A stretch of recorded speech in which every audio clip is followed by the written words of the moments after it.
I created this video a year ago on the day of writing this one. I had a friend who had a holiday project and they needed multi-track recording, and the first solution that came to mind was this Presonus 16.0.2 Firewire board that they had in storage at a church I do some work for. I borrowed it, and after doing a lot of trial and error, I realized it wasn't going to be able to work with my M1 Mac. After doing some research online, I found that these new Macs weren't going to be supported, and I would have to use an Intel-based Mac or a Windows computer for the task in order to do multi-track recording with the Presonus Capture app. Thankfully, I still had a 2017 MacBook Pro i5 that I hadn't sold yet, so I was able to grab that, download the Universal Control app, the necessary Fire Studio driver, and the Presonus Capture app and do the recording. And did I mention that this board was Firewire? In order to get it to plug into my Mac, I had to use a bilingual Firewire cable, an Apple Firewire to Thunderbolt 2 adapter, and then a Thunderbolt 2 to Thunderbolt 3 adapter, which uses USB-C. Reminder, it's not the difference in ports that created the problem, but it's the driver that allows for the connection. I'll talk more about that driver in a second. I was frustrated that I had to end up using my old Mac to do this recording when I had a brand new shiny M1 Pro with literally 4 times the RAM and at least 3 times the processing power. So I posted this rough video online and I was shocked at the response that I got. After I posted this video, I just got comments and comments from people all over the world. I had a months-long Instagram conversation with someone from Germany. A man from Sweden found me on Facebook and asked for advice.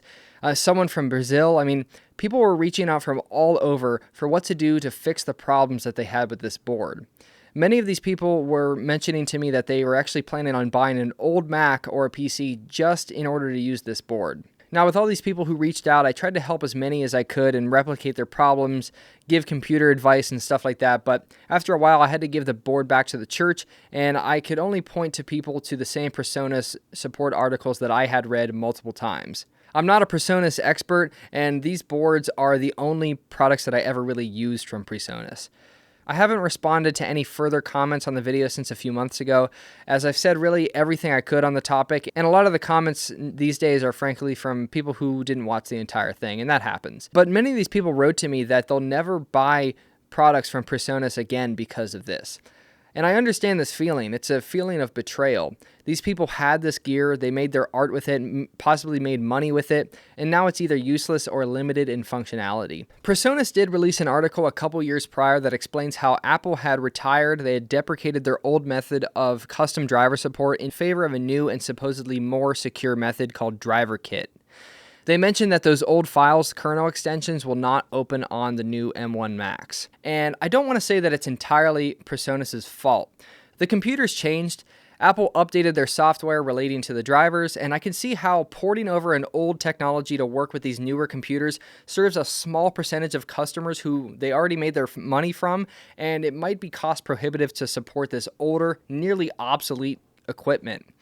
And I understand that these audio equipment companies are having to be quick and nimble to react to the tech companies that shape their industry, and some products are going to be more important to focus on than others. But the sheer amount of people still using these boards is just astounding, and is personally the first thing I think of when I picture the company Presonus in my mind. And what used to be a cost-effective solution for multi-track recording is now ruined because of a software driver.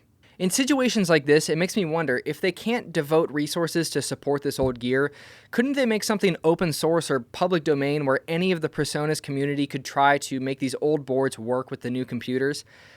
This guy's comment on one of the forums I read really puts the whole situation into a nutshell. I do think it's a tough situation for the company, but it's been made worse by slow and spotty communication about the future of their products. And I did try to look online to see if there were people out there who were able to convert these old kernel extensions into the new format, the DEXT, the driver kit format. And I did find a few related articles about some other MIDI softwares that are out there, but I mostly ran into dead ends, and not to mention that I'm not a developer and I don't understand everything about what these threads are talking about on Stack Exchange and these other forums.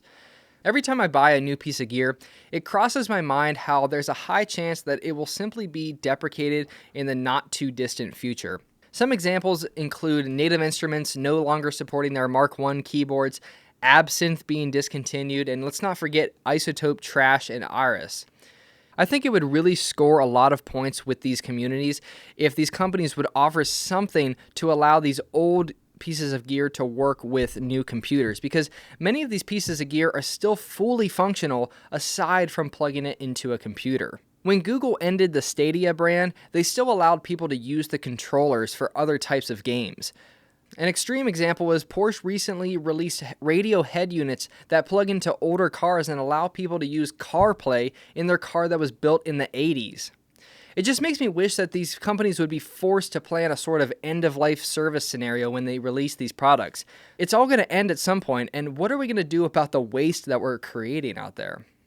So at the end of the day, who's to blame? Do you blame the computer companies who make these changes, supposedly in the name of improvement and security? Or do you blame the audio companies who make these products and the drivers? Or do you blame the consumers who aren't putting up enough money for modern products and converting their old equipment into e-waste? Just kidding. This is one small audio-related example of a much bigger problem about the interaction between companies and the evolution of technology. So what I learned as a creator during this whole process is content is king. I recorded that video on a whim in the span of about 8 minutes and only did enough editing on it just to remove my ums before posting it. And look what it turned into. That video has 4 times the views than the biggest video on my main channel, which I worked on for over a month. I really struck a chord with a community that had a real problem, and my video not only validated what they were going through, but gave them extra context, and in some cases it was able to give them the info they needed to move forward.